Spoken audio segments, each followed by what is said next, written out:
ఇది first time కాదు. ఆఫ్ఘనిస్తాన్ నుంచి ఇదే మారుగా 21,000 కోట్ల రూపాయలు విలువ చేసే డ్రగ్స్ వచ్చాయి.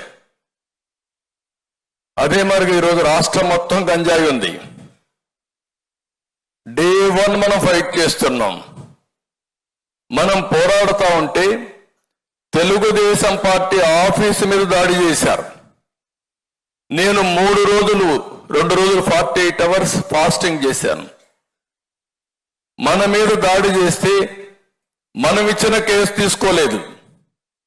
మన ఆఫీసుకు వచ్చి డీజీపీ ఆఫీస్ ఎంత దూరం గట్టిగా అరిస్తే డీజీపీకి వినపడొస్తుంది.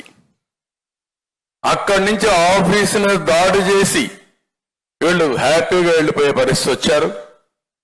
తర్వాత మన సీసీటీవీ కెమెరాల్లో ఉండే ఇన్ఫర్మేషన్ మనం వాళ్ళకి ఇచ్చి యాక్షన్ తీసుకోమని కేసిస్తే తిరిగి మన మీద కేసులు పెట్టి మన వాళ్ళు వేధించారు తప్ప వాళ్ళపైన యాక్షన్ తీసుకోలేదు. దానిపై నేను ఢిల్లీకి వెళ్ళి హోమ్ మినిస్టర్ గారికి వాళ్ళ నేషనల్ లెవెల్లో ప్రెస్ కాన్ఫరెన్స్ పెట్టాం. హోమ్ మినిస్టర్ పంపించాం, అందరికీ పంపించాం.